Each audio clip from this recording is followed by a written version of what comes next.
shirtless one. Go to SmokeyBear.com to learn more about wildfire prevention. Powered by Panama City Toyota. Your home for Auburn Tiger basketball. WGSX Lynn Haven. WVLQ Port St. Joe. ESPN Northwest Florida. Lights, camera, action. It's the Coach James Hale Show. Do you know who I am? Live and local inside the J. Michael Studio. People know me. ESPN Northwest Florida. Hot tub, I'm full of water. I say hot tub, The hot tub got blown away. Gonna get you hot tub. Overflowed. Gonna make it wet. I'm telling you. Say hot tub. That's all you need out there, one of them old above-ground pools. You'd be swimming by noon. Will it make me sweat? Chilling in the hot tub. Yeah. Will it make me wet? Well, indeed. Brian Haddad sitting in for Coach Hale on the Coach James Hale Show on this, I can't say fine Thursday morning, kind of ugly outside, but nonetheless, we're having a great time in here. I'm joined by Jeremy Pridgeon. How are we doing this morning? Doing well. Good to be with you. Yeah, and our county AD, Josh Latch, is here.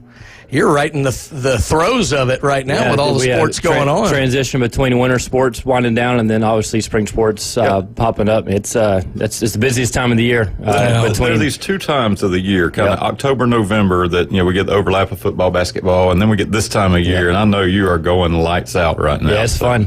Fun. Staying up last night watching Arnold on the network, and then Bay High School had a playoff game, and then we had a couple of baseball games going, softball games. It's busy time for sure. Yeah. Oh, we've got a lot to get into locally today. We're going to talk to a couple of baseball coaches this morning. We're going to talk a ton of local results like you guys were alluding to. Real quickly before we go, I wanted to just reaffirm to Bay County that their Bay Alert or Alert Bay system, they make sure you're awake in the morning. You get a text. You get a call. I think they started sending people into your house to slap you in the back of the head. But I will say this, having been through some natural disasters here, they made sure I was awake this morning, and I'm sure a lot of you feel the same. Yeah, exactly. So if you're listening now because of Alert Bay, we thank you and hope you enjoy the program. Well, let's get right into some talk about local sports now. I mean, it's hard to believe looking at the weather outside, but it is baseball season, and we're going to start out here our baseball coverage on the Coach James Hale Show. We're going to talk to North Bay Haven baseball head coach Bobby Hughes. Coach, how are we doing this rainy morning? Doing good. Just a long last 2 days. Yeah, I can imagine it was. You guys had a game last night. I believe y'all moved that game up with Bay. Is that correct? Yes, sir. We moved it from today because I looked at the weather Sunday and it looked bad, so we went ahead and moved it to last night. It was a tough game, man. You had them in your sights, Bobby. Yeah. What now? I said you had them in your sights and they got away. Yeah, thing with us is I'm starting 4 and 5, 8th graders every game, and I got a good senior group this year though. We got 2 returning players, 2 senior starters, and that's it. It's basically with me it's a rebuild. Because I've only got 2 starters returning, and but we competed, last night, and they gave me all they had, and that's all you can ask. Yeah. Break down the ball game a little bit. You kind of hit them early, got some momentum going, and they kind of got into that situation just trying to hold on. But kind of how was your sense of the ball game with Bay last night? Well, I thought Sam did a great, not Sam, Jack did a great job pitching for us. He's one of my returning senior pitchers. They're on pitch count right now. I mean, I think I got him at between 55 and 65 pitches because it's his second outing. So he went 3 innings, and then I had to go with some younger guys, and I had a 8th grader I put in there. He did a great job, trying to mix it in there from fast to slow, and then a couple of, we had a few walks here and there, and that kind of hurt us in those kind of games. And when you're inexperienced in those games and they're tight, a lot of times, the old saying, pressure bust the pipe. Sometimes that's what happens when you have young kids out there who have not been in that situation before. And then, Bay did a good job putting the ball in play late in the game, and that's how it ended up. Yeah. So tell me about your district. Who are you lined up with as far as your? A lot better this year for us. We got it's us, Bay, Rutherford, and Gadsden. So it's a lot better. Last year was pretty tough. Yeah. And looking down your schedule a little bit, yeah, I'm always interested how coaches put together their schedules. Obviously you've got the games you have to play. In some cases, your rivalry games, maybe a district game if you choose to do that, and then you get to pick up some games along the way. But I see you've got your annual trip up to the Montgomery area. You've done that for a while, but kind of walk us through some of the teams that you're going to be facing this year. We're playing Bay and Rutherford around here, and we're playing Mariana there and here, home and away. And there's a few other teams we're playing that I had to schedule that I normally wouldn't schedule, but they changed the start date like late with us when everybody already had their schedule done. So I had to go pick up some games that normally I wouldn't pick up to fit our schedule. Play Bonifay and Shipley. We play a lot of teams locally, not far. You don't have to travel far to play good teams around the state of Florida. Yeah. You got a couple of homecoming games in there. I know, if folks not aware, you're from Mariana, but what's that like going back and playing the Bulldogs with your ball team? It's tough because, I coach there also, and got a lot of people there that like you and a lot of people that don't like you. So it's really competitive. And the kids, they enjoy it because they know down the road they might see them. I don't know if we might be not the same district this year. They might be a class down, but it's a really good game because we're very similar, and talent-wise, we're pretty close. So it's usually a really good game. Yeah. That's a fun one. Y'all had a couple great ball games last year. I think extra inning battle in one of them there. And then Montgomery Catholic. You coached up there at Catholic. I worked several of your ball games when we were both in the Montgomery area. But this is the first time I remember you putting them back on the schedule. Yeah, I take them there every year. Last year we played around Auburn. We went on a tour with Auburn University, the athletic department. They took us on a tour. It took all I could do, just to go to that, that scenic route to Auburn. But it was good. It's good for the kids to get away, see what it's like. You have to travel on the road in the playoffs, and that's the reason I do it. And Catholic and Hooper, I've coached at both of those places. And the kids enjoy it because it's different. You're playing people you never played before, and it helps them grow up a little bit. So it's a good trip. It's a good camaraderie trip for us. Very good. Yeah, Coach, I know you mentioned it's a really young team. You're replacing a lot from last year, but is it too early in the season maybe to kind of maybe pin down what you think is the identity of this team? Like, are we going to be a small ball kind of team? We hit the ball pretty well. Are we going to rely on pitching? What is kind of the defining nature of this team as you see it right now? Well, right now I'm just trying to figure that out. Trying to throw some guys in pressure situations and see how they perform. Also trying to figure out, what type of team this is. We're always going to be some small ball in there. That's just how I coach and how I play. And that's always going to be a part of our game. But it depends on who we're playing to, what type of pitcher's throwing, what their strengths are, what our strengths are. It just depends on that. But we're just trying to figure out who we can count on in certain situations. When we get in that situation, who do we need to go to and who don't we need to go to? So just trying to figure it out right now. I'm always fascinated with, having coached a different sport, kind of the long-term development of the athlete through, what they're doing at the youth level into middle school, high school, and all like that. You've obviously been in different areas, and there was a lot of news earlier this winter about Little League coming back into Panama City. Can you kind of assess, just based on what you've seen there at North Bay Haven, at least in that small sample, of kind of the development of young baseball in this area? Is it pretty solid? Is it something we need to improve on? Like, what would you say is kind of the state of youth baseball as it develops players coming up to the middle and high school level? What I see, I think it's pretty solid around here, but I just feel like kids play too much baseball. That's my honest opinion. I think they need to be playing other sports.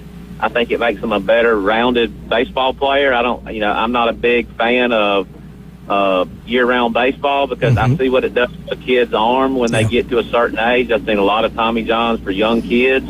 and they get overpitched, and then when they get to the high school level, some of them, they're out a year. But I just feel like we're playing too much baseball instead of playing in other sports. We got too many kids just being a one-sport athlete. We don't need one-sport athletes. We need guys that'll play multiple sports, where I think they'll be stronger in their sport if they do play multiple sports. If that makes any sense. Yeah, to steal a line with the preacher in here, you are preaching to the converted here, for sure. I agree 100%. Hey, Coach Hughes, it's Josh Latch. How's it going? All right, man. Hey, just talk a little bit about being a combination school. You've mentioned having to rebuild a couple times this morning and utilizing some of those eighth graders. Just talk a little bit about the unique opportunity you have to have a 6-12 in your on campus, to where you're able to utilize some of those young groups. And with those seniors that you have, they're all under your wing, and it's a chance to develop. So a lot of people understand the benefit of a combination school, and the FHSA allows you to get them early and start working with them. So just explain some of those dynamics for us to the listeners here. Well, we have, this year is the first year we've had a JV program. We started that this year. It gives me an opportunity to get those younger kids in there.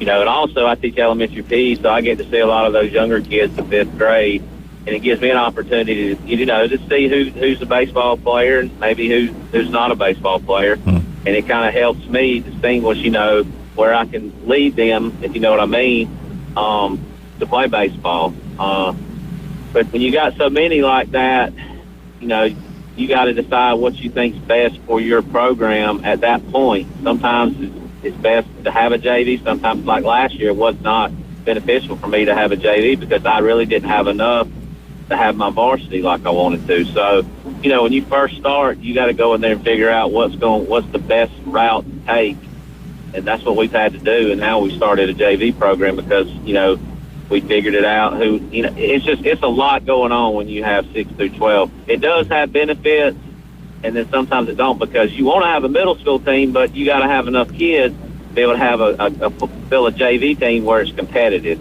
If you understand what I'm saying. No, absolutely. But I feel like in saying that, you've done a good job of starting to build that and develop that, because now you're getting your varsity settled to where you're competitive, night in, night out, and now there's more kids who are able to come and be a part, kind of in your grassroots system. So kudos to you for building that thing, and looking forward to watching you the rest of the season.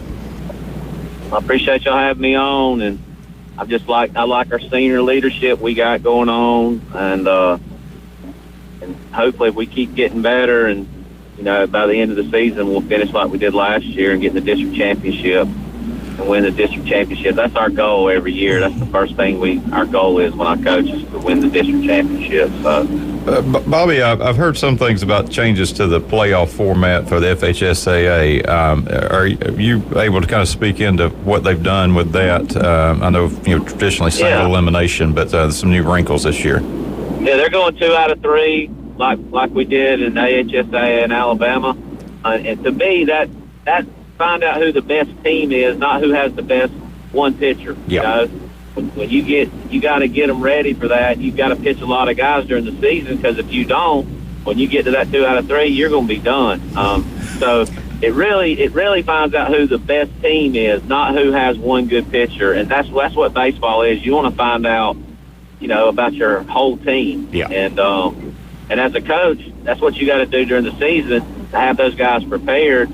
If we do play a 3-game series, I'm going to have to pitch those other 2 guys probably that I normally wouldn't pitch when you have a one pitcher. You know what I'm saying? Well, I think it's long overdue for Florida, so I'm excited to see it. I agree. Yeah, teams might have one bad game when they get in the playoffs. Yep. Yeah. So that gives you an opportunity, to get out of that and get back and maybe make to that championship game. So I like 2 out of 3. It finds out who the best team is. Well, good luck to you this year, and we'll look forward to catching up every Thursday through the season here. So, guys, I appreciate y'all. It means a lot getting baseball out there for Panhandle, so we appreciate it. Yes, sir. Thank you very much. That's Coach Bobby Hughes of the North Bay Haven Bucks. Definitely looking forward. They got a couple of games next week, I believe, at Cottonwood and at Destin. So looking forward to that. And again, like you said, looking forward to talking to all the baseball coaches here every week going forward on the Coach James Hale Show. Well, let's talk about some of our great sponsors here who make this show possible, or who we can blame for it. It depends on how you look at it. But J. Michael's Restaurant, I was out there with Coach and Julie and Donna yesterday. They had the spaghetti going, and it was packed out. It was good to see, starting to see some of those people coming in. It's maybe a week or two early before the spring break shows up, but that anticipation's in the air, Jeremy. I think there's a movement heading south. Yeah, there certainly is. So, but J. Michael's Restaurant, the best seafood, the coldest beer, anywhere you're going to find down here. Get out there, tell them you heard about it right here on the Coach James Hale Show. Dr. Chad Mitchell's been helping the athletes of this area for more than 25 years. If you've got any kind of injury, you need to go see the man himself, Dr. Chad Mitchell. And then it's getting close here, John. Valentine's Day is upon us. The clock is ticking. You've only got 2 days at best, a day and a half, let's call it, before you can get something. That's right. But they have a great selection at David Adamson Designer Jewelry, Highway 77 in Lynn Haven.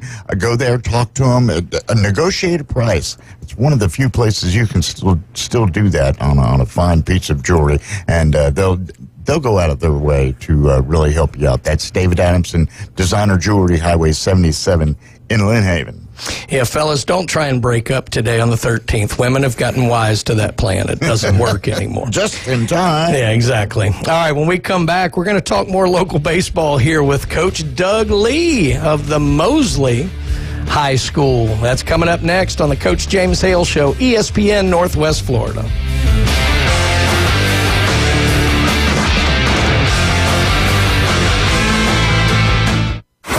ESPN Northwest Florida.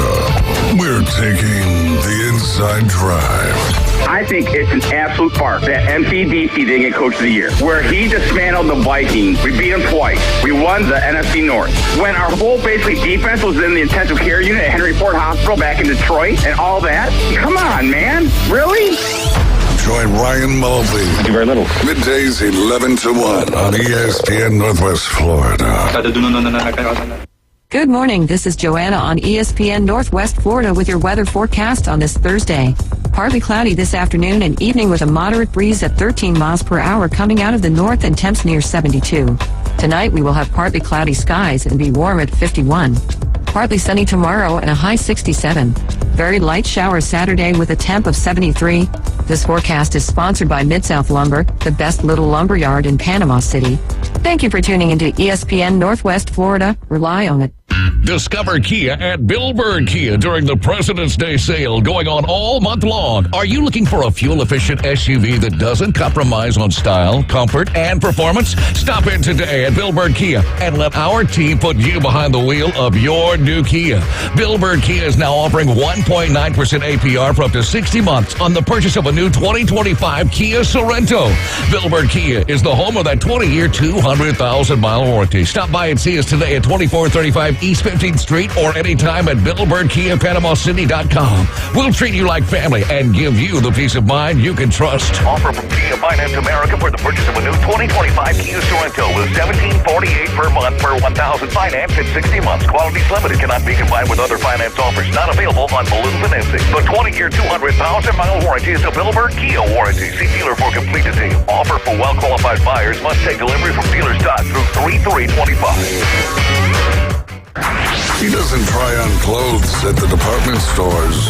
He just rips stuff off the hanger and lives with the consequences for years. It's classy, it's intriguing. He's sexy, sassy, and full of spunk. Now back to the Coach James Hale Show inside the J. Michael Studio. ESPN Northwest Florida. There's my song, John. Trying to spoil you a little bit. Say come back tomorrow. Hey. So you trapped me in here. Brian Haddad sitting in for Coach James Hale on the Coach James Hale Show. Do we know his whereabouts?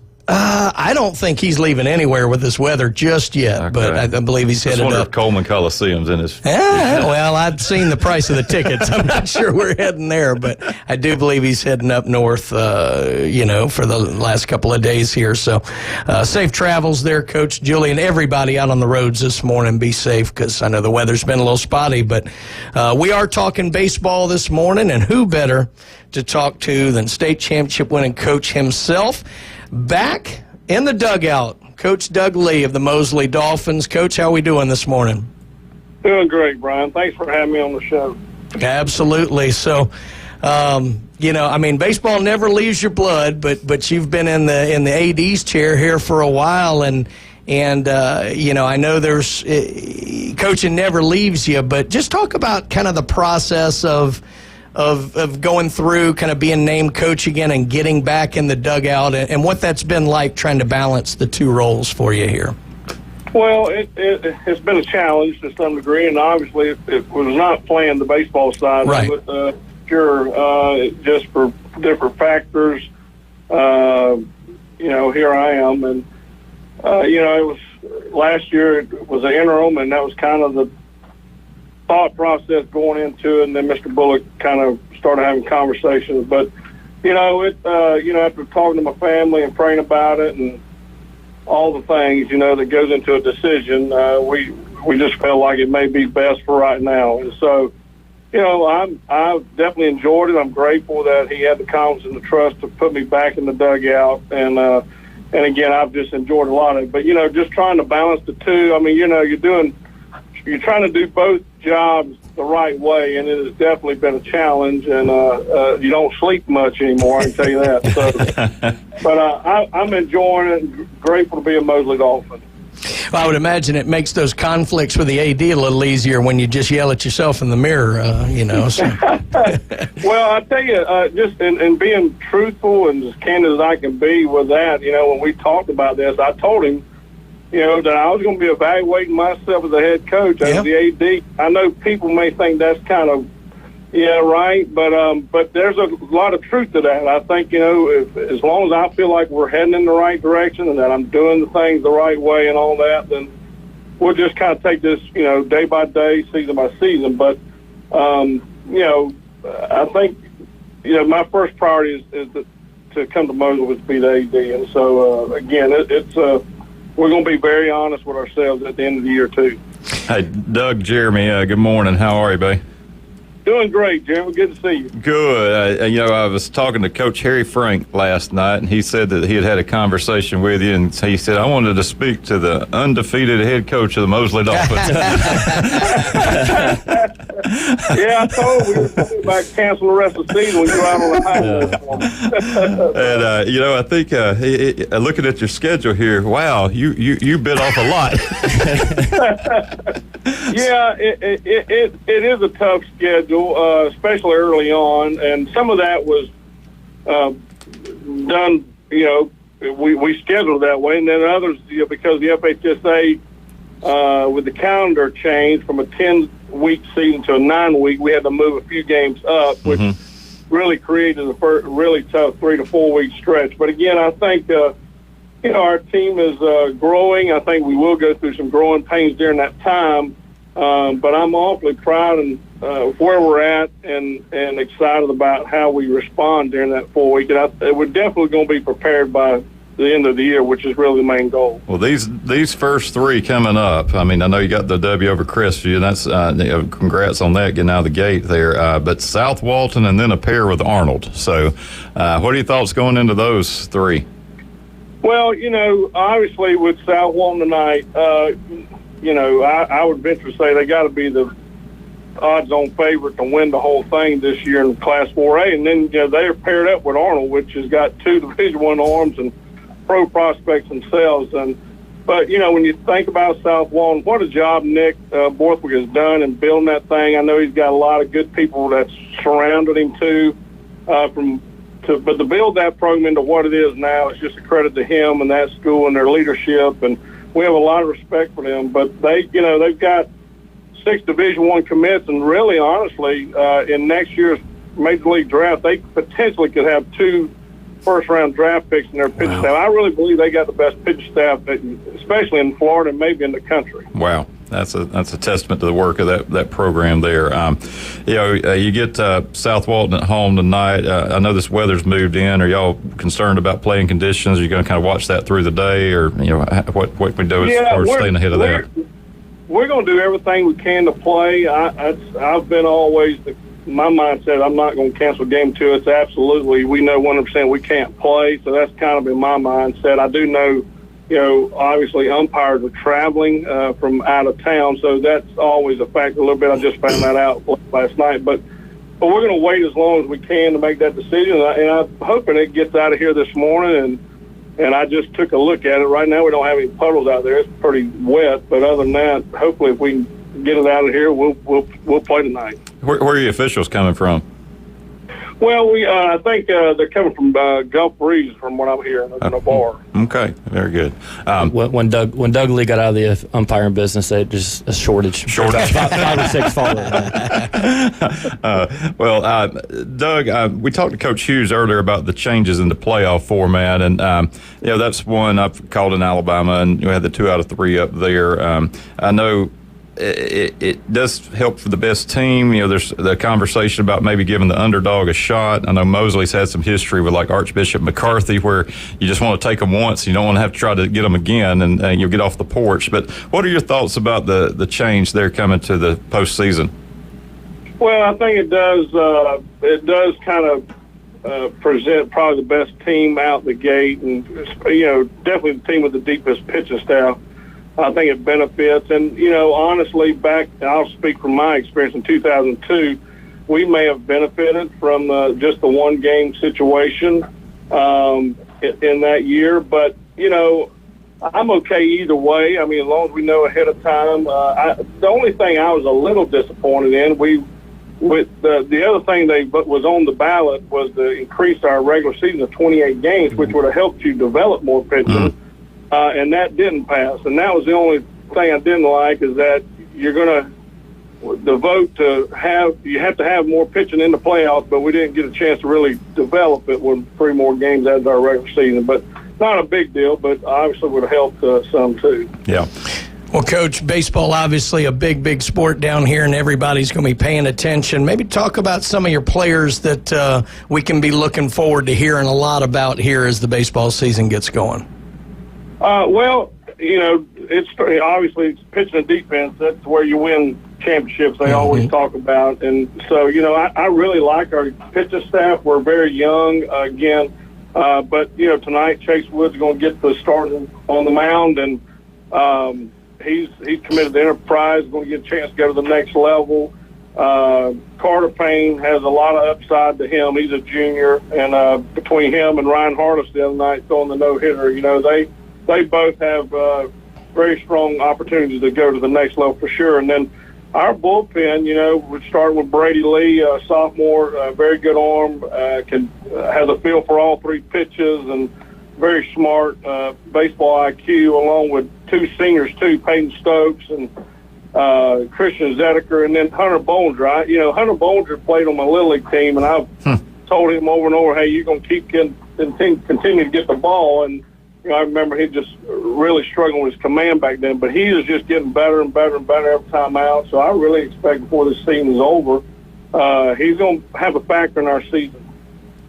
Outstanding. You mentioned about players getting a chance to play at the next level. This is something that's been curious to me. We're obviously coming out of the 5 years of people getting the extra COVID year, and I know in a lot of sports it made it really difficult for high school athletes to find a place to play at the next level when those 23-year-olds getting that extra year. Is that something you've noticed that's limited opportunities for baseball, and is that getting better, or are there kind of cascading effects from it? Well, I think you're going to see some effects. Just going from the 40-man roster to the 34-man roster. One just already reduces spots, but obviously when you got a transfer portal and you can go get a 21-year-old who you can count on right away, there may be that decision. I'm going to go with that guy other than taking a 19-year-old freshman who I may need to develop for a whole year. So I do think we're going to see it maybe for a few years at least, maybe hurt some of our high school guys coming out, trying to go Division I. But, again, I think, if you're good enough, they're going to get you also. Exactly right. Well, Coach, looking forward to talking with you every Thursday morning, and good luck tonight here. Hopefully we can get the game in and get you a win over South Walton. Thank y'all. Appreciate y'all having me. That's Doug Lee, head coach of the Mosley Dolphins and athletic director, and any other hat he wants to wear, we'll give it to him there. So looking forward to talking with him every single Thursday. Another place I'm looking forward to, the Local 115, now open downtown Panama City there. The Vandergrift family, boy, if they're involved, it's going to be top class. And down there last week, they did an outstanding job. Yeah, it's an oyster bar with a sports theme, a healthier option, not a whole lot of fried stuff in there. It's all steamed and excellent, and I'm hearing great things. I'm going to have to get out there myself this weekend. So, you'll enjoy it. Yeah, the Local 115. Make sure you check them out. Tell them you heard about it right here. Dr. John Ward, dermatology specialist. Look, skin cancer is a killer, and 1 in 5 will develop it in their lifetime. Don't become a statistic. You need to get out, and if something's not looking right, make sure you go get it checked out. If you're listening to us, he has an office near you, and you can catch Coach Ward. I call him Coach Ward. I'm always going to. Coaches are coaches. But Dr. Ward, he's on here with us every Wednesday talking about his beloved Florida Gators. So get out and check out dermatology specialist. Chuck Tucker, South Oak Title and Closing. You don't want any hassles when it comes to closing on your real estate, and that's why all the top professionals in this area demand Chuck Tucker and South Oak Title and Closing. We get back, we're going to get into a very, very busy week in local athletics here. We're closing off some winter sports, starting some new spring sports. We're going to dive into all of it. You're listening to the Coach James Hale Show, ESPN Northwest Florida.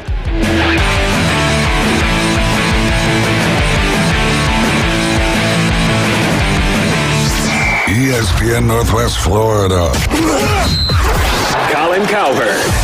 Howie Roseman, the general manager, Vic Fangio, the defensive coordinator, Jalen Hurts, the quarterback who won it for the Eagles, and the entire defensive line. It was so dominating, it has to have a ripple effect on the Dallas Cowboys and the Niners and the Rams and the Packers and how they draft. The Herd with Colin Cowherd. Weekdays, ESPN Northwest Florida. Hi folks, I'm Tracy from Tracy's Fine Jewelry. Love is in the air at Tracy's Fine Jewelry, and what better way to celebrate love than with a beautiful piece of jewelry. Our Valentine collection combines the most popular trends and top sellers with the largest selection at the best prices. From exquisite fine jewelry to our most trendy and affordable sterling silver pieces, we're sure to have the perfect gift to melt her heart. Folks have trusted us for 50 years to make their Valentine sparkle. This year, make it sparkle even more with a gift from Tracy's Fine Jewelry. Mid-South Lumber, where they treat you like family.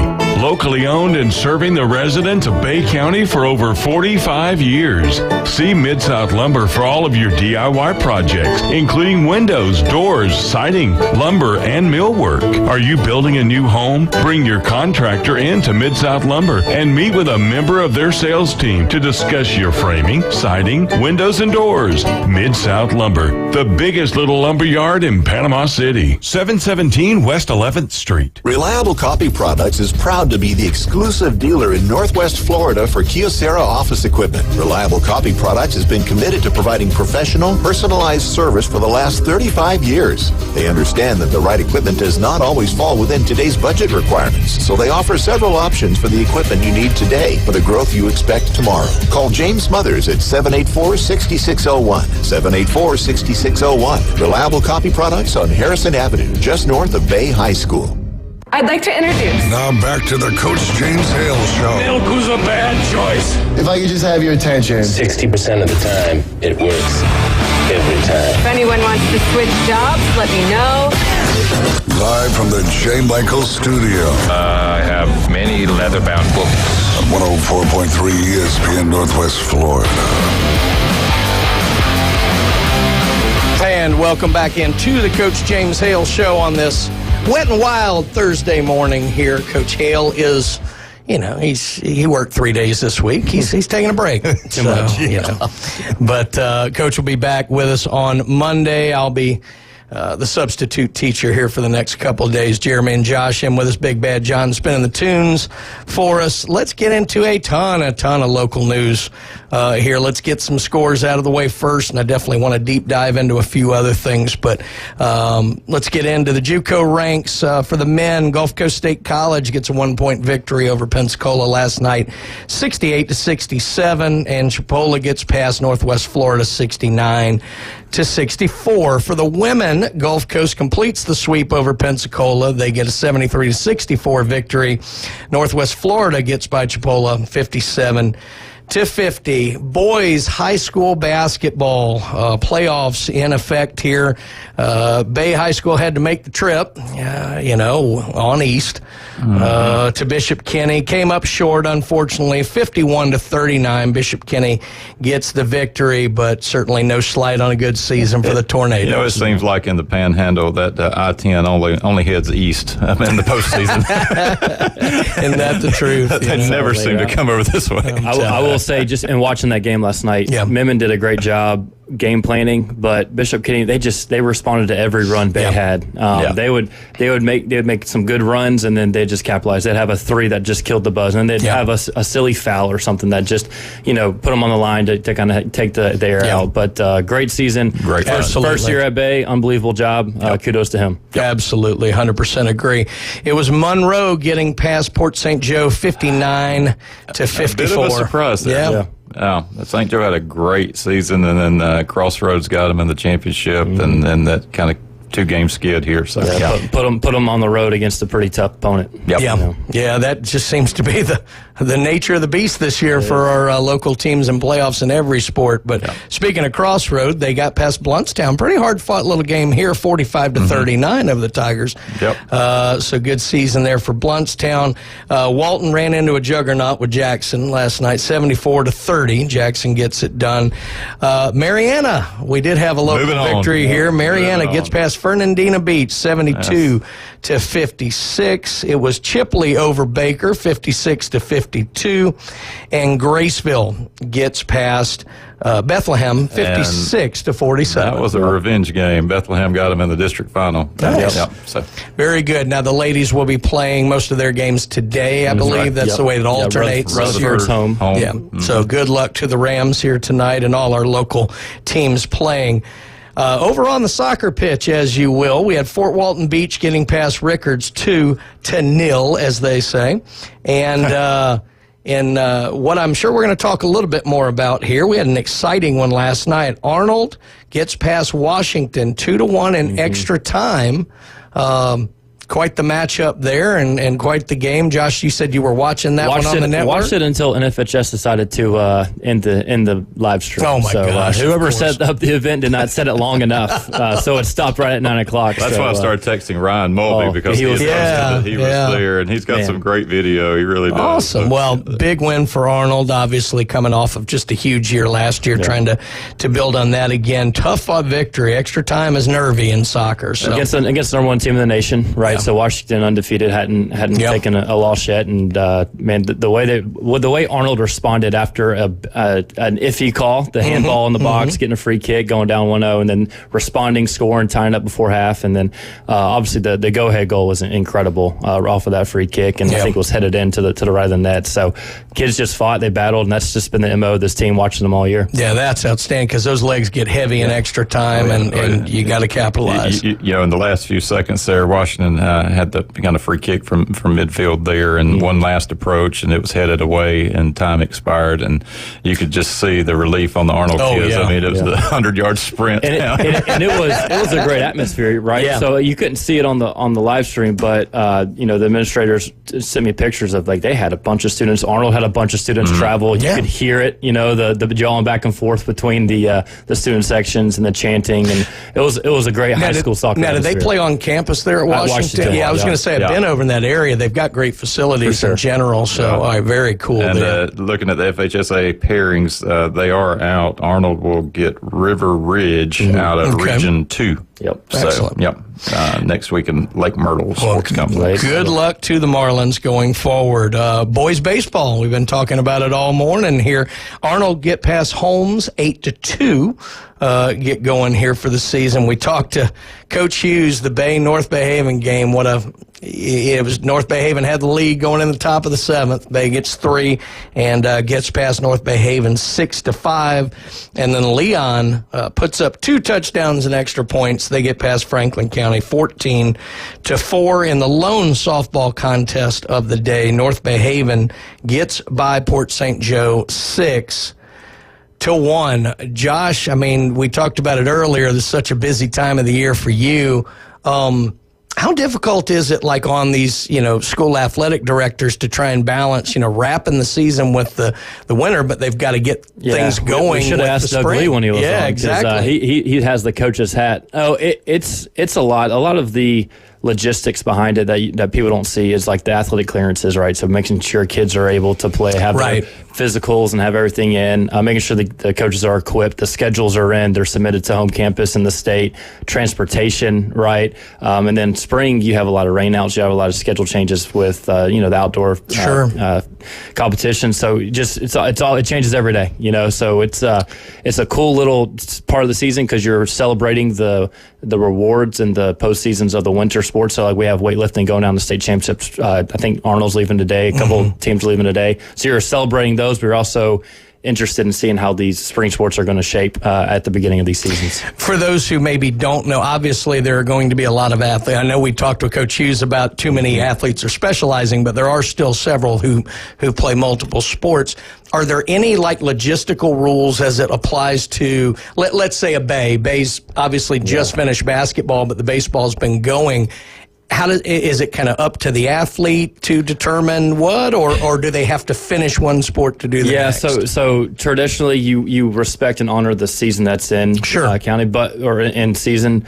I will tell you that if you do choose to play a sport within the same season, so like we had when I was at Arnold, we had Lexi who went to Southern Miss. She was phenomenal. She played basketball and soccer, right? So the coaches had to work together and communicate. Okay, here, she's going to have to miss practice this night because she's going to game. And they just work. I mean, our coaches do a great job of if you want to play, multiple sports, they're going to work with you. And it's more of an expectation. I wish more people took advantage of that. I played 4 in high school, ended up signing a scholarship. It didn't hurt me not, receiving a scholarship to play basketball, but I played 4 because I loved it. And, my dad was a coach, so it was more of, hey, you're going to sit in my office till I'm done working, or you're going to go, find something to do, right? Yeah. So I wish more people took advantage of it. I think the benefits outweigh the negatives. I think there's a lot of misconceptions about specialization. I agree. And look, we had an issue about 10 years ago with swim where we actually had a girl who qualified for state in swim, but she was a superstar cross-country runner. And the FHSA had scheduled the region the same day as state. And the funny thing was, we let them know state like a week before, hey, she's not going to be able to go, give it to the next person. And you know how some of the administrators go, they can't, see the hand for their face. And we couldn't really get that done. And there were fines levied, which was unfortunate. It was unfortunate, the girl had to choose in the first place, but ended up going with the cross country, which made sense. She was better in that. We were covered on the swim team, but always hated the fact that it was scheduled that way, but more so that we couldn't give, I think the girl was at Cardinal Gibbons, giving her a chance. I mean, we knew it a week out. Everybody was aware, and I'm not going to take you down that road. I can spend an hour down there. and again, I know there's a lot. Everybody has from our seats. It's kind of like the armchair quarterback. We all see the issues that affect us. I think they've done a little better in the last couple of years that I've been around. Is adjusting schedules to where you're not having to make the athlete choose, right? And then finding them for having to choose. Like, you're penalizing a kid for being successful, right? Yeah. So I think they've done as best they can, kind of separating some of those logistical issues. Oh, I understood it. I mean, I hated it. Oh, for personal reasons, but I hated it more. Get this. I hated it more. We couldn't get the Cardinal Gibbons girl in, because it was like, we're not going to be here. You know? So anyway, that's I could do 2 hours on that whole episode myself, but I'm not going to drag you into that, Josh. No, you're good. Just to note, we did have several signings yesterday. We had 6 at Bozeman. Good gracious. Carly McLean, I'm going to read through this best I can. Softball is going to sign with Pensacola State to play. She's been a varsity player since the 6th grade. Good gracious. From Coach Patton's baseball team, Brooks Skipper is going to be signing with Gulf Coast. There we go, like that. And then 4 football players from the Bozeman football team. Lakota Johnson signing with Reinhardt. That's an NAIA school in the Atlanta area. Jaden and Emmanuel Spurlock and Caleb Williams are all signing with Lighthouse Christian Small College over in the Pensacola area. Blake O'Donnell from Freeport is signing a football offer with the University of Dubuque. I was going to say, I hope that's in Iowa, because that's the only Dubuque I've heard of. Led the Bulldogs this year with 96 tackles and 13 for a loss. And then volleyball player from Mariana, Kelson Myers Pittman, has signed with Stillman College, NAIA program in God's country. Tuscaloosa, Alabama. There we go. Exactly right. So congratulations to all of those athletes. I know we talked a little with Coach Lee about how difficult it's been for high school athletes to go on. So it's just that much more impressive when you hear about it. And kudos to Ivan Beach and the athletic director up there, Andrew Halford. It was a great ceremony up there yesterday. All 6 of them got properly recognized. Friends, family, all the athletes, supporting cast. It's neat. Those days are always special, right? Because now it's like, it's the end of the line.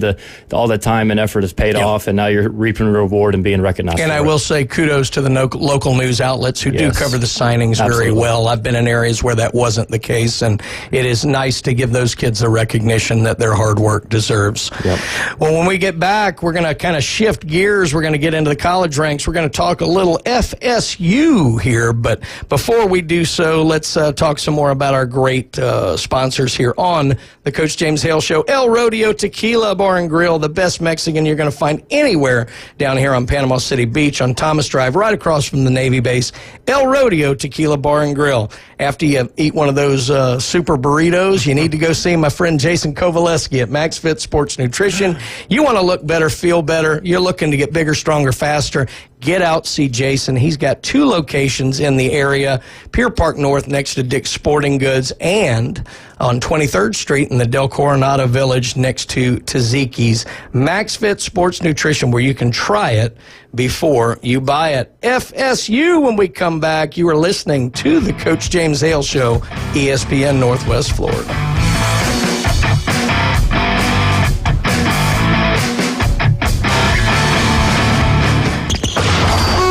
ESPN Northwest Florida, the Paul Feinbaum Show. You're condescending, Paul. You talk down to people. You don't respect people. And until you start doing that, goodbye. I'm for calling back. He's mad at me because he got into the Zoom and had everything working except the camera and the audio. Paul Feinbaum, weeknights, 6 to 10 on ESPN Northwest Florida. Good morning. This is Joanna on ESPN Northwest Florida with your weather forecast on this Thursday. Partly cloudy this afternoon and evening with a moderate breeze at 13 miles per hour coming out of the north and temps near 72. Tonight we will have partly cloudy skies and be warm at 51. Partly sunny tomorrow and a high 67. Very light showers Saturday with a temp of 73. This forecast is sponsored by Mid-South Lumber, the best little lumber yard in Panama City. Thank you for tuning into ESPN Northwest Florida. Rely on it. With over 65 years of combined experience, Instant Replay Sports Cards is happy to help you take your collection to the next level. They carry all the new hobby boxes, signed memorabilia, and supplies. New and vintage cards and Pokemon. They sell and trade cards and are always looking to buy. They're an authorized source for Topps, Panini, Upper Deck, and Leaf cards. Instant Replay Sports Cards is open 7 days a week at 752 West 23rd Street, down from Academy Sports. It can always be reached at InstantReplaySportsCards.com. Hey folks, Chris Kramer with Bill Kramer GM. And the best place to listen to the Inside Drive with Ryan Mulvey is inside a brand new vehicle from Bill Kramer GM. And I want you to know we've got 10 times the amount of inventory on the ground as we did this time last year, and darn near all of them are discounted. So shop us online at BillKramerGM.com or visit us the corner of Frankfurt and 23rd. We'll make it easy and take great care of you. It's the Coach James Hale Show. Bonafide and qualified. Live and local from the J. Michael Studio. Certified. From the Sports Talk Monster. ESPN Northwest Florida.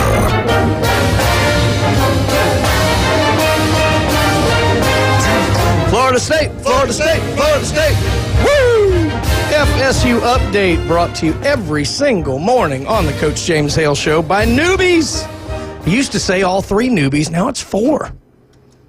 That's a sign of success. But there's only so many hours in the day. I'm having a hard time trying to fit the 4th newbies in there. But the mothership, newbies 2 on the curve. We got the Brew and Booze, and then the new one over there in St. Andrews. But all the newbies properties, you're going to have a great time, and they do so much wonderful work here for the community. And they love their FSU and appreciate them sponsoring the FSU update. We're going to head over to the phone lines with somebody who I'm pretty sure has enjoyed some newbies nights here, although I don't know if he remembers them. Mike, you joining us on the phone this morning? Yes, Brian. I have enjoyed newbies, and I just quit 8 days of sobriety because I ran out of Flexeril. Anyway, I've been dealing with a pulled muscle in my back that's running all the way down in my hip and my quads, but I don't want to make it about me. I'm calling about Leonard Hamilton's young Chargers who came up here to Woke Forest and stole a victory in the Joel Coliseum, which only Duke had done, I think, this year. Yeah. Yeah, we're not getting our money's worth for some of these young people, though. In the last minute, Wake, went ahead, and then they scored too early, and then FSU got ahead by 3, or maybe they tied. I can't remember. And then, all FSU has to do is defend Wake. Yeah. And they fouled the 3-point shooter at half court, which he clunked the first one. His first miss of the night, so that ended the drama, which it wasn't. Well, I guess he could have tipped in with 0.3 seconds left. But anyway, none of those clowns are going to the tournament, I don't think, without a big run through the ACC tournament in Charlotte. But congratulations to Coach Hamilton, good old UT Martin guy. I mean, he worked there too, And he's 73, and he's leaving, and they're at least responding to him, unlike some other teams. By the way, I want to ask you one thing, sir. Mm-hmm. As a Tennessee citizen, I'm a citizen of North Carolina now. Yeah. As a former proud Tennessean, can we send Marsha Blackburn back to Mississippi? Of course, she's married to an Auburn guy, so naturally come to Tennessee and do things. But she is a great asset to the president because anytime they say, well, we're not going to approve this person, he says, well, how about Senator Blackburn? Yeah. Well, the voters in Williamson County might disagree with you, but, that's all right. Well, I don't want to go too deep into her. She's a former pageant girl, and she's 70, so I don't want to pick on her too bad. Anyway, and I know voters in Williamson County, and it's amazing. There's a lot of different people up in Williamson County, but when the polls open on Election Day, you only see a certain demographic there, if you know what I'm saying. I do. All right. Well, y'all have a good one. Go Vols. Who's going to win Saturday? Auburn, Alabama. Well, we're gonna have to ask Andy Bertram. You got to listen at 8:15. He's going to tell us everything we need to know. Got to give proper respects to John there because Kentucky swept Tennessee this year so far, which I don't understand how that happened. And gambling has nothing to do with my bad attitude. Y'all have a good one. Bye. Thank you, Mikey. As always, bringing the heat this morning. As Mike was alluding to, FSU got past Wake Forest 72-70. Boy, a tale of two halves, guys. Wake had the lead at the half, 35-21. FSU outscores Wake Forest 51-35. So apparently they took the lid off the rim. Jeez. And gets the 72-70 win. Big win for FSU. And that's now their second straight after that little 4-game skid that they had there a couple of weeks back, and propels FSU forward to 15-9 on the season. They're now 6-7 in the conference, but huge to get, a road win like that against a team who's been playing pretty good ball. Didn't get any easier for FSU. They head on the road again to Clemson, who's ranked, I think, 23rd right now, and coming off, I think they just beat Duke. Yeah, so good win for Clemson there. For FSU, they shot the ball 44% from the field, 30% from behind the arc, 72% from the foul line. You had 3 players in double figures, led by Malik Ewan, who had 14 points and 12 rebounds. So pretty big there for FSU in 37 minutes of play, too. Again, FSU on the road to Clemson this Saturday. Looking forward to that one.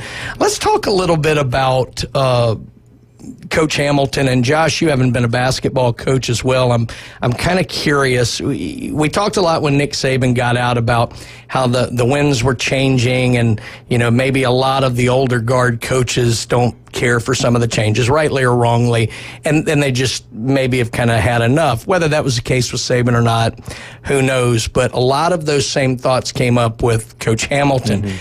How much of that do you think plays in? I mean, look, he's in his 70s. He may have just wanted to step away.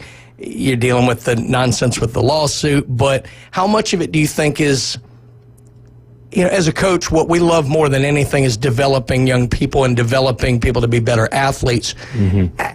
How much of that do you think Hamilton doesn't feel like is the case anymore? The structure of the NCAA takes out the development piece. Right. Because it's win now or go home. Right. When I think about that, I think about Rick Barnes. What he said earlier this year is, hey, when he's holding his kids accountable in practice, that's not what I'm paying you to do. Like that's the expectation now. So with these old school coaches, these guys who's seen everything the last couple, 20 plus years, I mean, it's got to be exhausting because now the players hold the cards. Yeah. And it's, you're trying to win your locker room every day, right? So there's no repercussions for saying, okay, I'm going to the portal, or okay, I'm out of here. If you get held accountable, kids can go, jump in the portal the next day. So I think it's an exhausting profession now because, and I still have siblings still in it, not at that level, but that's still right. in college athletics, and even at the Division II level and down, it's like, I mean, for lack of better words, a cancer, because now it's the kids think they have an entitled piece of the puzzle, and they're just there to play basketball or whatever they're playing. Guys, we used to have a saying in swim coaching at the club level, because we used to say they'll get that in college, and then it started to change that way because it got tough. Programs were getting cut, the spaces were getting tougher, and you had to start doing certain things at the club and high school level, and a lot of areas did not have the resources to provide that. So you look at a sport like basketball, but any of them really, you're dealing with young men who are not physically developed, but you're almost expecting them to be fundamentally developed coming from these high schools that maybe don't have the resources.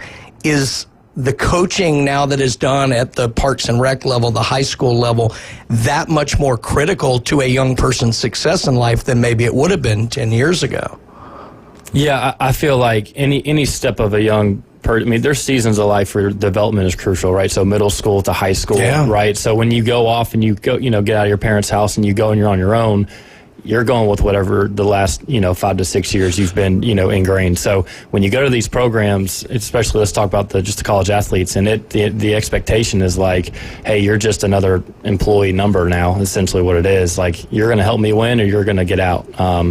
Because you're not competing against the people in your locker room. You're competing against the portal, the high school kids, the JUCO transfers. So it's more of a, hey, how can I help you win? Because that's really what it's come to, instead of a, hey, let's have a great culture. Let's have a great program. Now, there's still programs that are doing that, like the Dabo Sweeney's and some of these. I think Bruce Pearl's doing it. I mean, you see his roster. He's got a bunch of 25-year-olds, and they're established, and there's a lot of kids who've been there for the longevity.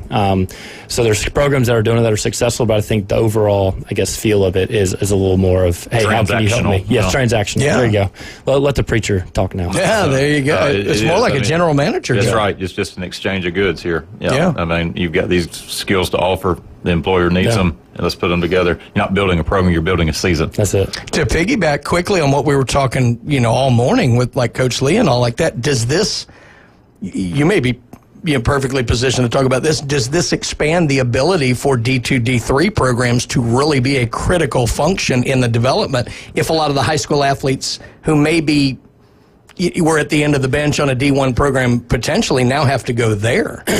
Yes, but I think that's people who aren't familiar with small college athletics.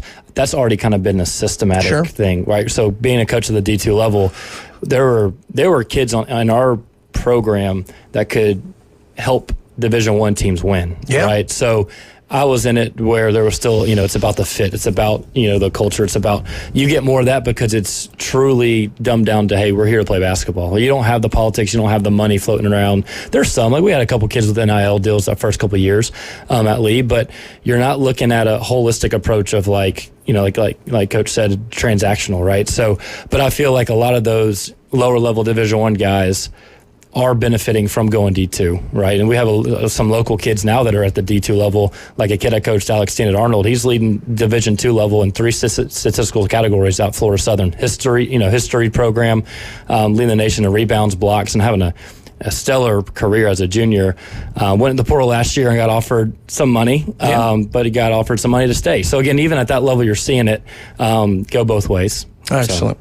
Well, it's certainly a changing landscape in collegiate athletics. There is no doubt about that. I want to thank Newbies again for their sponsorship of the FSU Update, and good luck to the Seminoles on their trip up to Clemson this weekend. When we come back, we got to start talking about the Iron Bowl of basketball. We're going to look at it from the Alabama perspective, everybody's favorite segment, the Alabama Update. You're listening to the Coach James Hale Show on ESPN Northwest Florida.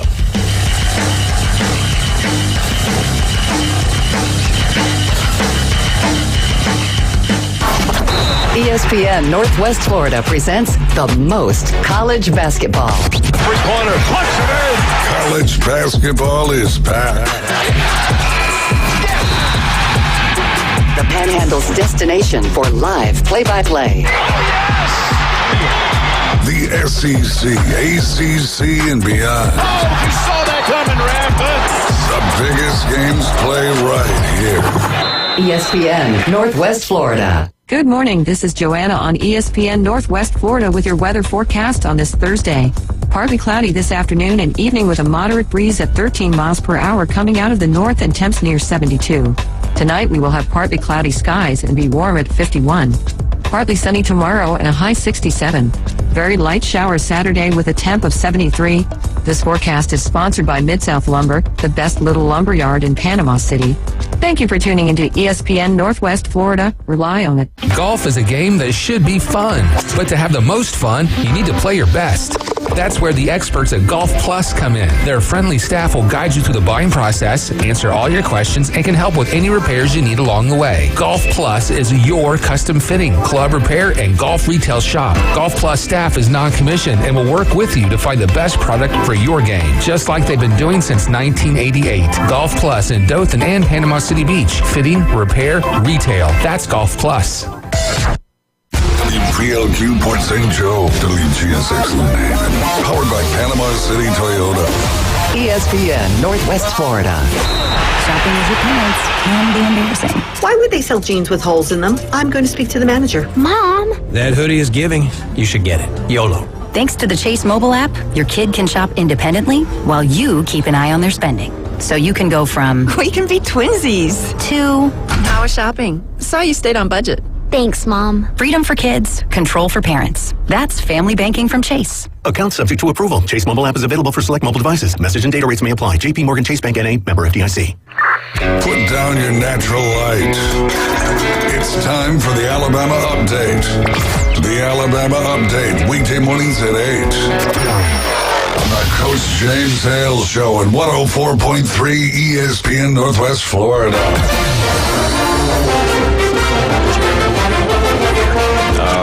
There is the water.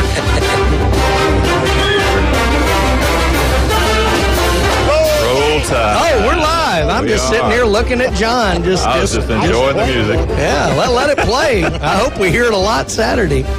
Alabama Update. Amateur radio here, folks. I apologize. Alabama Update brought to you by Steverson Air Conditioning. If you don't like the weather in Florida, they say just wait an hour. But the great thing about Stevenson Air Conditioning is they can handle it either way. It's probably 70 right now. It might be 30 by the end of the day. But if you're having any kind of issues with your air conditioning or heating unit, make sure you call the fine folks at Stevenson Air Conditioning. They will be out there, get your unit running good as new. Or look, even if you have to replace it, they're going to make sure and get you one that is going to pay for itself over time. Stevenson Air Conditioning. It's not often that we start on the Coach James Hale Show with basketball, but boy, is that all the talk this week, Jeremy. We've got no matter which poll you look at, we got a 1 versus 2 matchup. 1-2, first time ever in the Southeastern Conference. It's happened in other conferences, and you can go see it's 40-something matchups over the years and then several non-conference. But first time ever 1 versus 2 in the SEC, which kind of surprised me. I thought, Arkansas and Kentucky might have tied it on at some point. Or Florida could. I mean, you could see times where it could have lined up that way. But Alabama, Auburn, Saturday. So I got good news and bad news, Brian. I've got the good news is I found tickets for $283. Okay. Bad news is they're in Northport. You know the old saying, there's not a bad seat in the arena? I have sat in bad seats in Coleman. Coleman has some bad seats there, yeah. So that's the cheapest to get in on Saturday, $283. Get you in the door, and you can pay a lot more, get closer, and actually see the game. I was going to say, I saw one report where tickets are selling for up to $2,800. $2,800 out there on the secondary market. So you used to be able to get a decade of season tickets. Yeah, and if you've never experienced the Iron Bowl of basketball, I mean the football trophies exchanged at halftime, and that's part of it. But that usually is the highlight. Not now. Yeah. This is all about Nate Oates and Bruce Pearl.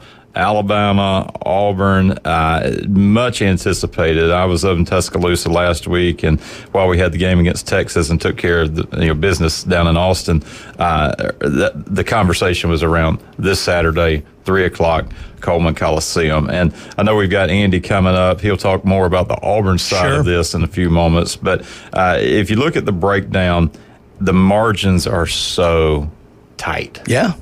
I mean, it is a flip of the coin here.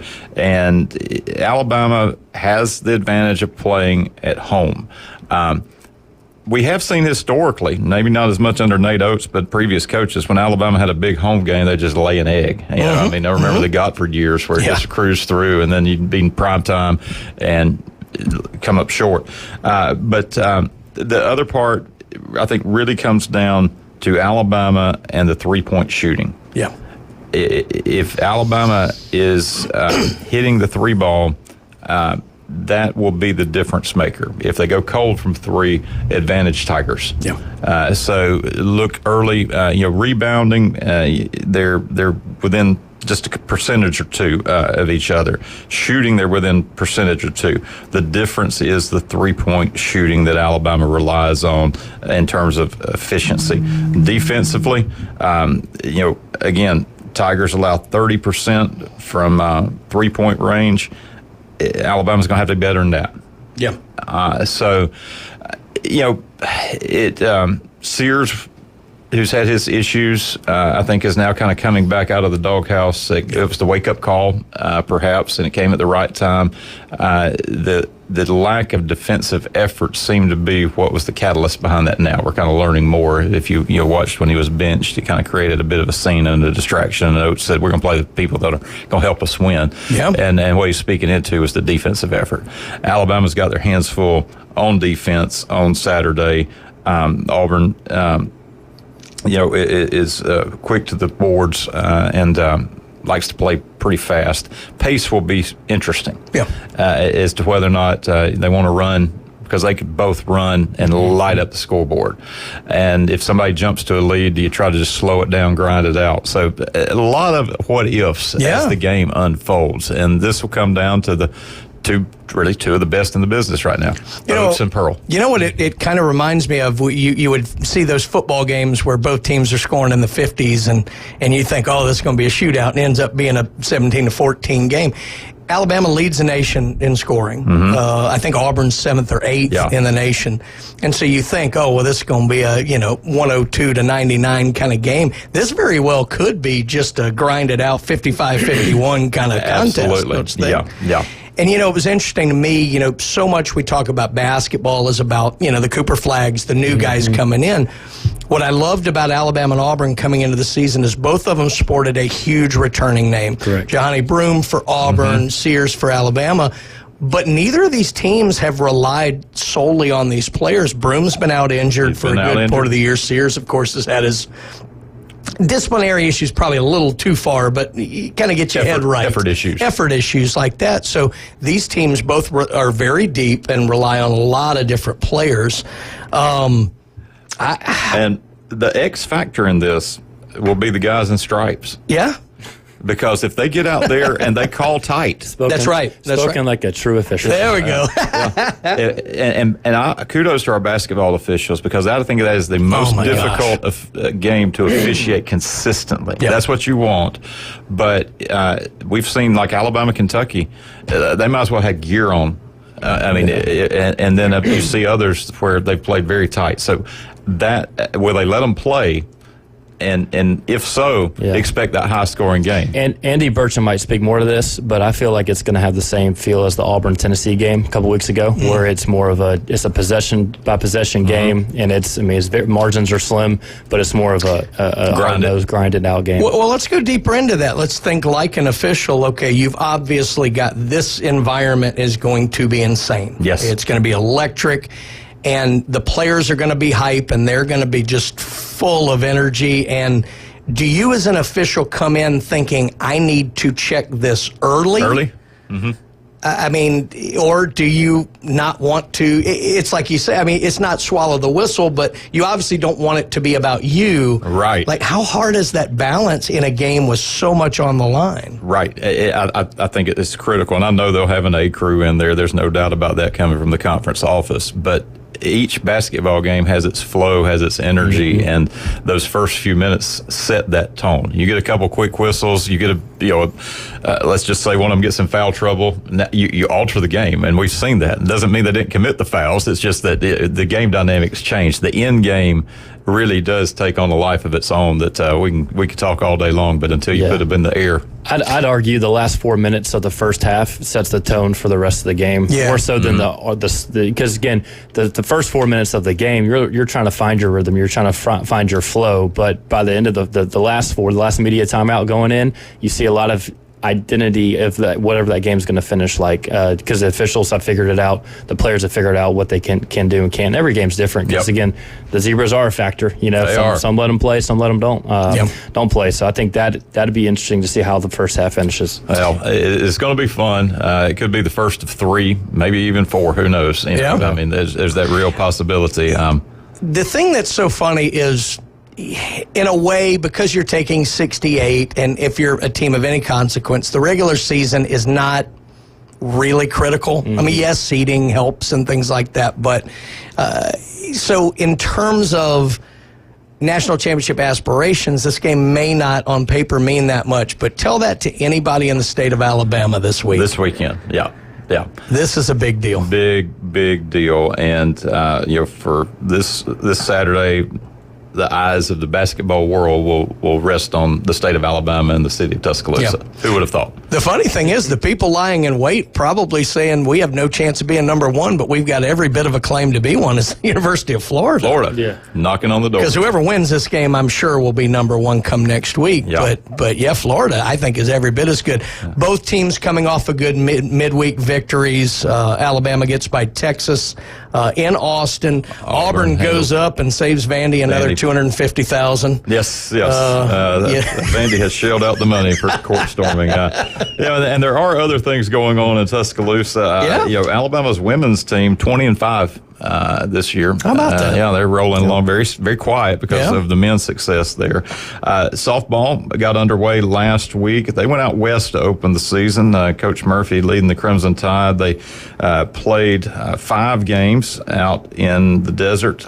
Came up short against Arizona 9-1, but picked up wins over Michigan State, Washington, and a pair, and Western Michigan is next up. Or they beat them Sunday, and they'll come back this week and play in Clearwater down in that big tournament that all the schools are going to. Alabama baseball underway at the Joe tomorrow night, first of 3 against Bradley. So, non-conference is pretty light for Alabama in the baseball. They do have an interesting weekend over at the Jumbo Shrimp Stadium. So if you're looking to see the always love that phrase, yes, Jumbo Shrimp. Jumbo Shrimp. But Coastal Carolina, Ohio State, and I think NC State are all coming into Jacksonville to play, and kind of a little round robin. So if you want to see them, don't drive to Tuscaloosa, short trip down I-10 to there you go. See good baseball over there in a couple of weeks. I wanted to get this in as well. I don't know if Coach Hale got it. I can't imagine he would have missed this one, but I'm going to say it anyway. Alabama has now got the most Super Bowl winning players in NFL history after the guys this weekend for the Eagles. They sit at 54 now. Alabama players have won Super Bowls. USC second at 50. Penn State was third at 48, and then Georgia and Michigan were tied for fourth with 47. So roll tide on that, as they say. So obviously looking forward to a huge, huge basketball game, and we're going to go over to the Plains, get their perspective on it with the man himself, Andy Burcham, coming up next. Before we do so, again, want to thank Steverson Air Conditioning for their sponsorship of the Alabama Update. Also want to let you know about Turf Pro Pest Control. Your lawn's getting some good watering today, but we still need to make sure that those pests and unwanted critters are out of there. Patrick and the crew will do a wonderful job making your yard look as good as those football fields on Saturdays. Just make sure you give them a call at Turf Pro Pest Control. And listen in on Mondays. Patrick will join us here on the Coach James Hale Show. Paparazzi Gourmet Deli, 3 restaurants in one, the best pizza you're going to get. The deli is outstanding, and the bakery offers desserts like no others. Paparazzi Gourmet Deli. And then if you're out in Lynn Haven today, make sure you stop by and see Pat Perno and the folks at Beef O'Brady's in Lynn Haven. Big John, how do we like them onion rings? Oh, we love the onion rings. Absolutely the best anywhere. And, of course, I had the wings, too. And I also had the tuna fish. And I also had the burger with So when they bring you the menu, you say, I'll have this side? Yeah, okay, pretty very much. Good. Yeah, very good. But Beef O'Brady's out there in Lynn Haven. Make sure you go out and see them today. When we get back, we're going to talk to the voice of the Auburn Tigers, Andy Burcham, talking about the Iron Bowl of basketball. Boy, this is going to be a great one, and definitely want to get his insights. You are listening to the Coach James Hale Show here on ESPN Northwest Florida.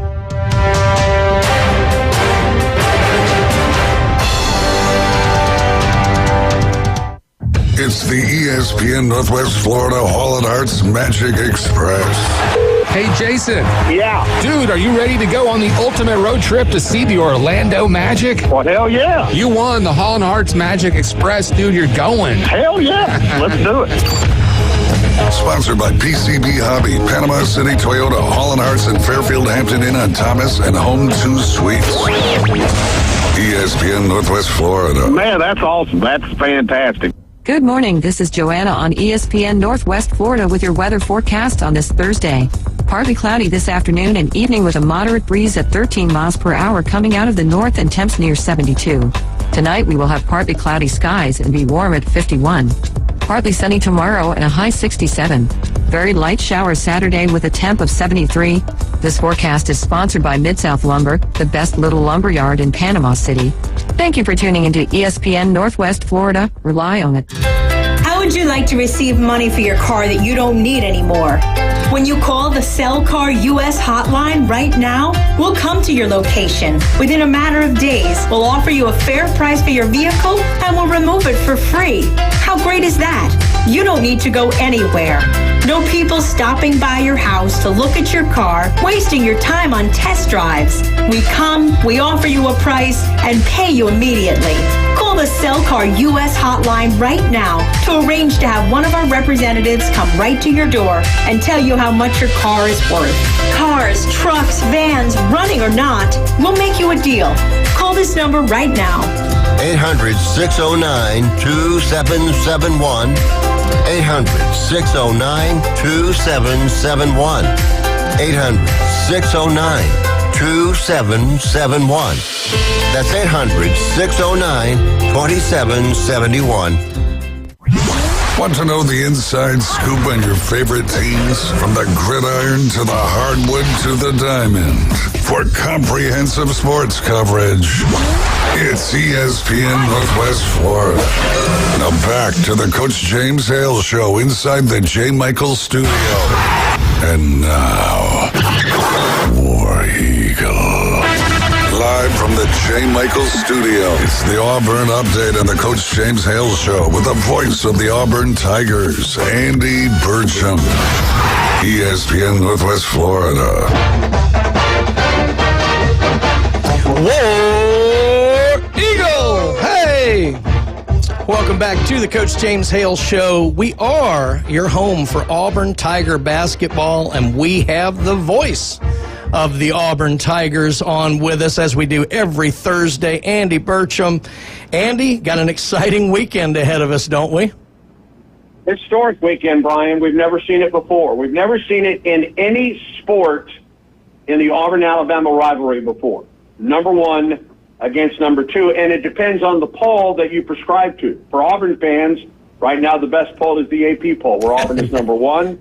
For Alabama fans, it's the coaches poll, where the Crimson Tide is number one and Auburn is number two. Not only is this the first time in any sport that men or women, where Auburn and Alabama are meeting at number one and number two, it's the first time in SEC basketball history that a pair of league teams face off in the season, regular season, postseason, where one team is number one, the other is number two. We've never seen it before. That is absolutely amazing. And again, you can listen to that right here on ESPN 104.3. Andy, before we get into this, obviously we're going to spend a lot of time talking about this. Let's talk about the midweek game. Auburn heads up to Nashville, saves Vanderbilt another, $250,000 storming the court, gets a good road victory coming off of a tough game with Florida. Talk about that game and how that maybe sets up for coming into the weekend. Well, that was a response game for Auburn. I mean, I think most of us were surprised. Not that Florida came in and played well. I mean, that's the number 4 team in the country, for goodness sakes. The fact that it happened at Neville Arena, and Florida scored 90 against the Auburn defense, and Florida kind of beat Auburn at Auburn's game. I mean, that was not a fluke on Saturday. Florida was the better team at both ends of the floor on Saturday. As surprising as that was. So I think we were all a little bit interested to see how that Auburn team would respond at Vanderbilt, where traditionally it has been tough for every Auburn basketball team to play. And it was a sold-out house. It was over 14,000 strong. Now, granted, there were a ton of Auburn people in the building in Nashville, which we now call Auburn North. It doesn't seem to matter what team plays in Nashville right now. If you're from Auburn, there are a ton of Auburn people there. Yeah.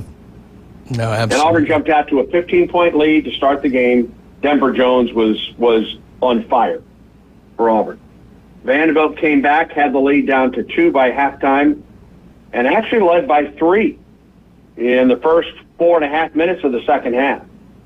And then Chaney Johnson took over and was unstoppable for Auburn. Did not miss a shot in the second half. At one point, scored 9 straight points in the game. And his action during that time gave Auburn the lead for good. Now, Vanderbilt made runs, but Auburn responded down the stretch of that game. Denver Jones scored 21. Chaney scored at 20 for Auburn. Both are season highs in SEC play for those two individuals. And Auburn wins the ball game by 12, in which Miles Kelly scores 3 points and Chad Baker-Mazar doesn't score in the game. And I think Auburn felt good about itself coming out of that game. And I thought one of the interesting aspects of the game on Saturday, and listen, we all know what's looming at that point coming up this Saturday. You didn't hear Auburn in its game prep, in its film study, in anything talk about the Alabama game. Yeah. They were concentrating solely on Vanderbilt. And when that game was over, you turn the page and now you get ready for number 1 versus number 2. Well, and, we've been talking about it obviously all morning. It's a little different in basketball in that, football, the Iron Bowl, it's your shot for that year. They've obviously played once before. They could potentially play in the SEC tournament. They could potentially play in the NCAA tournament. But something obviously is hitting different, like we said, this weekend. If you're Coach Bruce Pearl, look, the players read everything that we talk about and everything like that. Do you almost have to tell your guys, look, this is still a basketball game. It's the old Gene Hackman and Hoosiers, measuring the rim, and maybe even take a little bit of the edge off so that your guys aren't coming out like too hype and putting themselves in bad position. I understand what you're saying, and listen, again, this is uncharted territory. Sure. Even in the Auburn-Alabama rivalry. But let's look back at Auburn's schedule thus far this year. Yep. You've already played North Carolina. You've already played Duke. You've already played Iowa State. You've already played Ohio State. You have already played Purdue. Now, some of those games were neutral site games, but you've played some huge opponents already this year. Yeah. And you've already played a brutal SEC schedule to this point.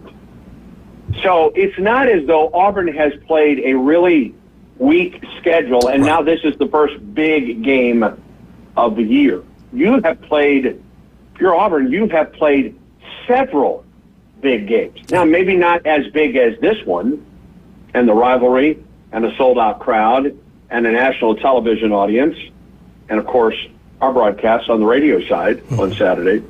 This is the biggest game of the year thus far. It won't be the last huge game, as you mentioned. Yeah. Auburn plays Alabama to close the schedule in the regular season. Imagine what could be on the line for that game in early March. Yeah.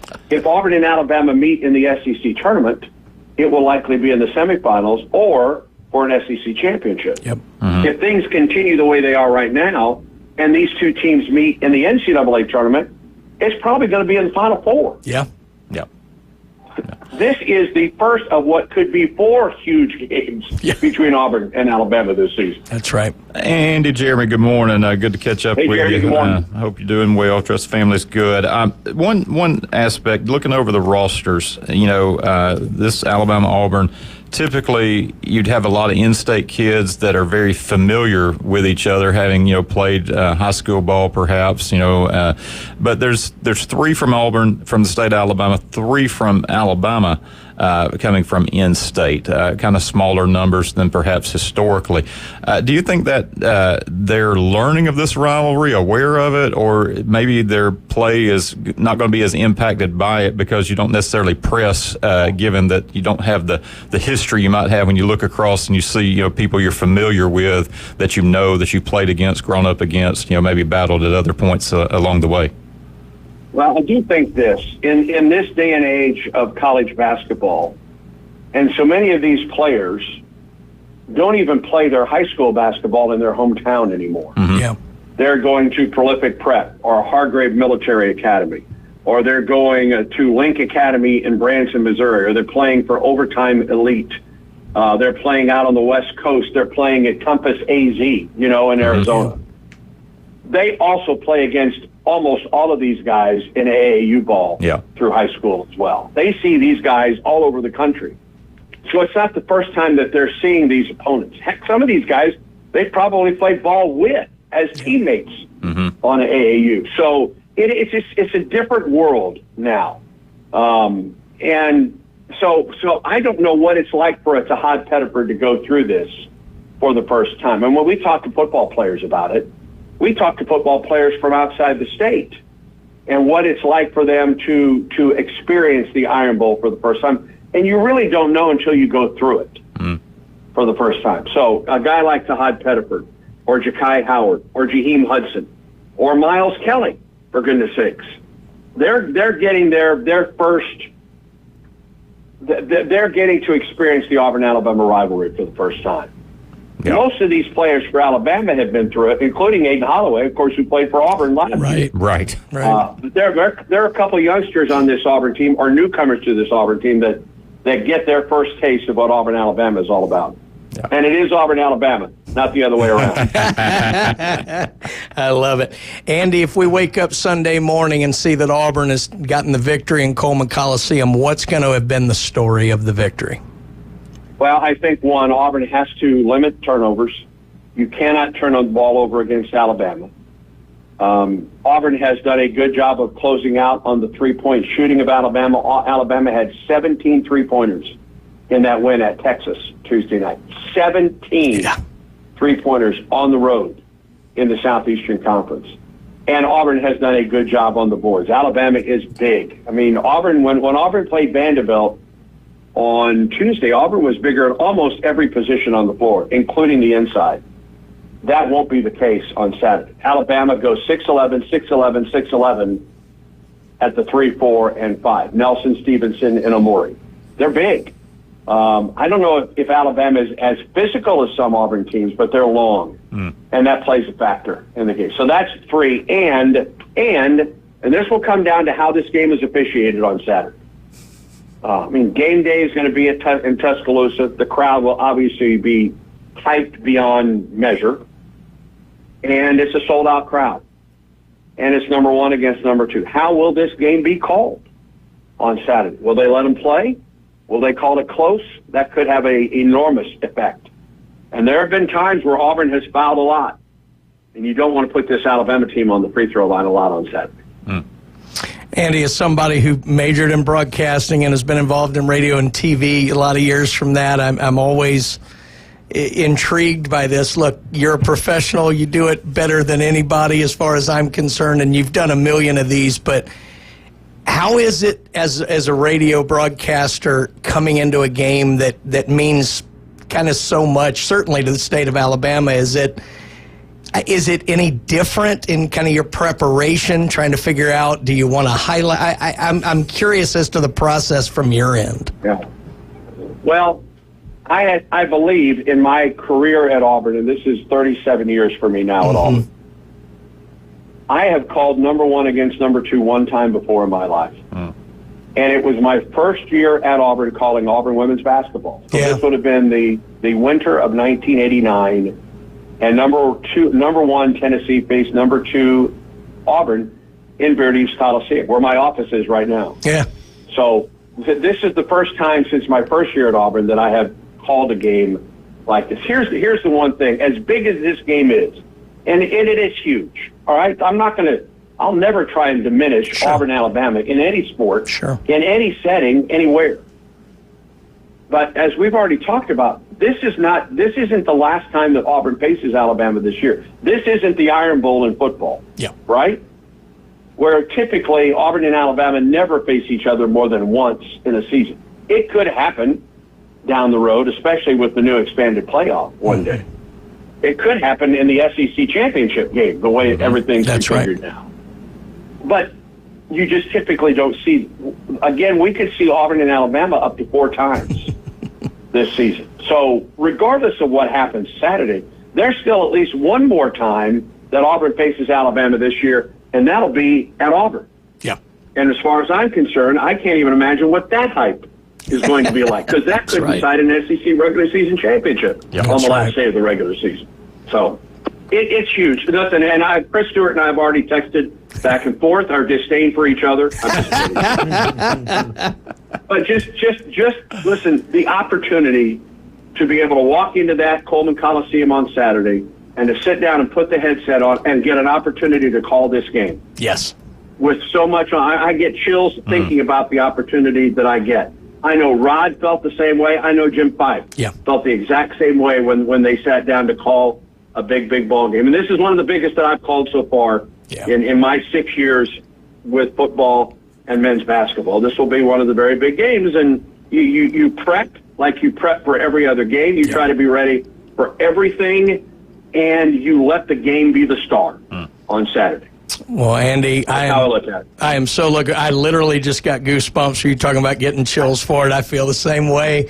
We are definitely going to be looking forward to hearing your call this weekend. You can hear it right here on ESPN 104.3. As always, appreciate your insights. Enjoy the game, and War Eagle. There you go, guys. Have a great day. All right, that's the great Andy Burcham. Boy, what great insights looking ahead to what's You can feel it. the biggest basketball game. As we were saying, first one, verse 2 in SEC history still baffles me, but looking forward to just a fantastic, fantastic basketball game here. Well, understandably so. We went a little long on that segment, so let's get to a break here. We come back, we're going to bounce around the sports world some more. Might even talk more about this crazy basketball game. You're listening to the Coach James Hale Show on ESPN Northwest Florida.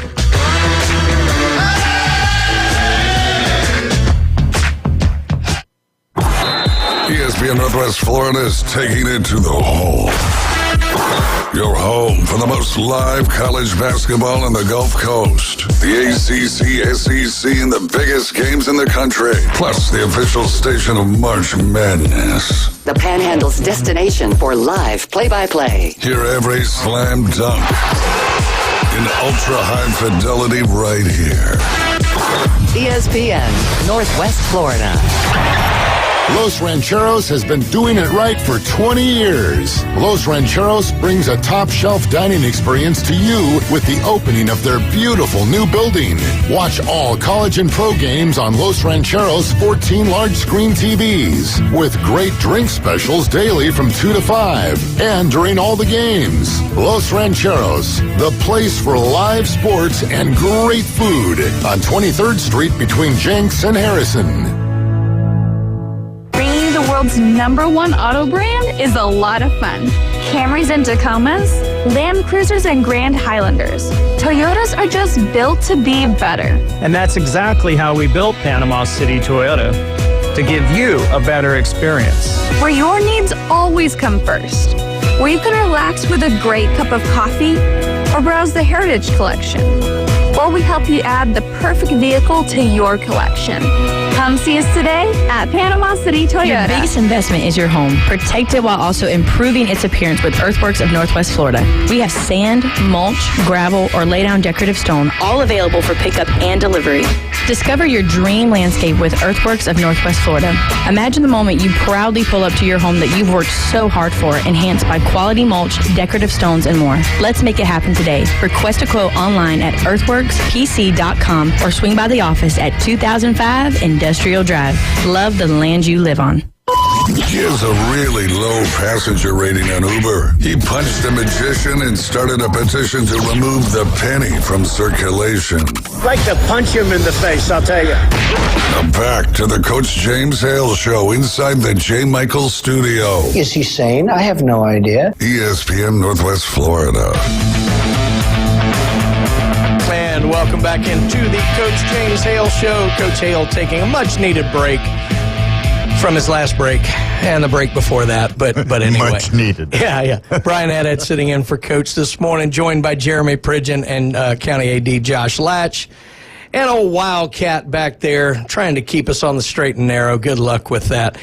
Boy, what a morning. I mean, we've talked ton of local sports, a lot going on. We've talked to a couple of local baseball coaches. We spent the last half hour dissecting what's the biggest basketball game in the state of Alabama history, without question, and possibly SEC regular season history. So definitely looking forward to that. But there are some other stories in the sports world. Of course, we'd always love to hear from you. If you'd like to call in and give us your take on the Iron Bowl of basketball, or give us a new name for the event, we might come up with some funny ones that were out there later. But give us a call here at 215-6290. That's 215-6290. Guys, I wanted your take on this. An interesting story. It's kind of under the radar. A Georgia legislature has introduced a bill that would exempt college athletes from paying state income tax on their NIL earnings in Georgia. Brandon Beach, a Republican state senator in the Metro Atlanta region, introduced a bill to the Senate's Finance Committee on Tuesday. He informally dubbed the bill the Kirby Smart Bill. Named obviously after the Georgia football head coach. But the objective of the bill, as Beach explained, is to financially incentivize top athlete recruits to go to Georgia schools. University of Georgia competes in the SEC. Tennessee, the state of Tennessee, does not have a state income tax. The state of Texas does not have a state income tax. The state of Florida does not have a state income tax. And right now, Georgia's state income tax level is at a flat rate of 5.39%.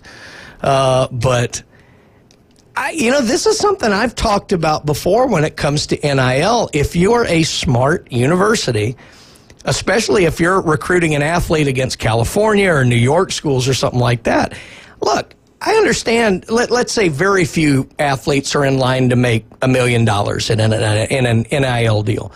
If you're going to play in the state of California, that means you're going to pay 10 to 13% more in taxes on that $1 million than you will in Texas, Tennessee, or Florida. That's a recruiting advantage, isn't it, guys? Absolutely. Breaking news. Uh-oh. Breaking news. It's raining? No. State Representative Joe Lavorin of Auburn has introduced House Bill 240. Oh, my goodness. Here we go. The Alabama legislature, called the Competitive Edge NIL Tax Cut Act. Interesting. Wow. Following suit. There's legs to this. Never thought it would come to this. Danny Garrett and Chris Blackshear, other reps, helped write the bill. It would go into effect, applied retroactively. To January 1 of this year. Don't be taking money out of Meemaw's pocket there. No, So, here you go. I know the instant reaction is to be, well, first of all, the instant reaction, everybody thinks NIL are millionaires. A lot of it is, look, any money is great, but a lot of it's not big money. But, the thought would be, well, they're getting money to play a sport in college that, used to be amateur. They should pay their taxes like everybody else. I understand that notion. If you look at it from a competitive balance perspective, though, you do have to factor this, don't you? Yeah, I feel like it's just one of those underlining tones that is, coaches have to look at this now. When you go take a job, you're looking at all of these factors that could get kids in your doors. Sure. And I just think this is, it's uncharted territory because now we're going to legislators to try to, amend stuff and bring, stuff to, make it law, which is, just for what college athletics is pretty crazy. Yeah, it's not even like in the professional ranks where you're essentially an independent contractor. Right. So like an NFL player plays 17 games, let's say 9 of them are at home. If he's in, if he plays for the Tennessee Titans, first of all, my condolences. My Titans are awful. But if he plays for the Titans, his 9 home games incur no state income tax. However, if they play in the state of New York, he actually has to file state income tax for his salary for that game as a contractor. An NIL deal is essentially based in your home state or the state in which you would establish collegiate residency. Right. So with that being the case, all of that would be tax exempt, being that Texas, Tennessee, Florida, there are other states, Nevada, I think Washington, there are some that have 8 million different strings to deal with, but those are advantages that you say, so your entire NIL would not be subject to that 5 to 13% tax rate. And it's another one of those cases where we as a United States, it's are we 50 states, are we one country? And in a competitive balance situation at the NCAA, this is a tough one, guys. Yeah.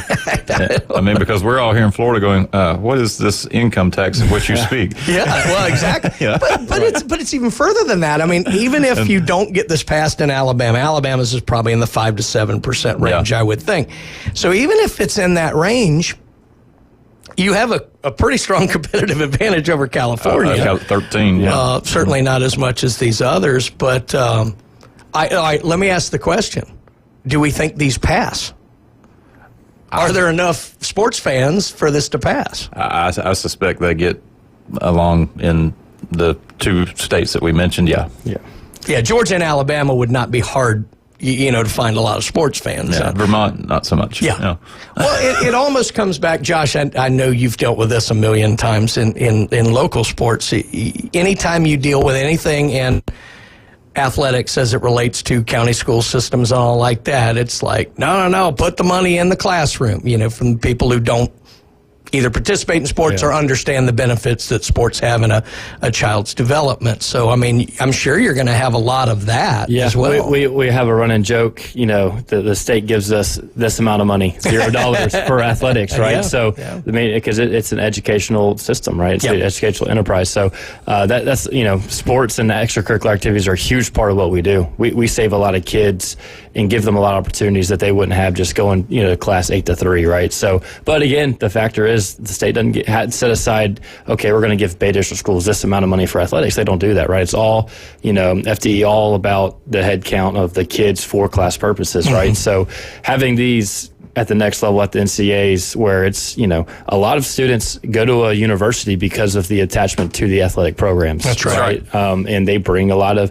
the notion of, okay, well, you see teams in the national championship, you look at their enrollment numbers the next year and the next fall, they're always increased, right? And so it's a battle of, are we here for yes, you're here for education, but what else can you bring through athletics? The kids want to be around the winter.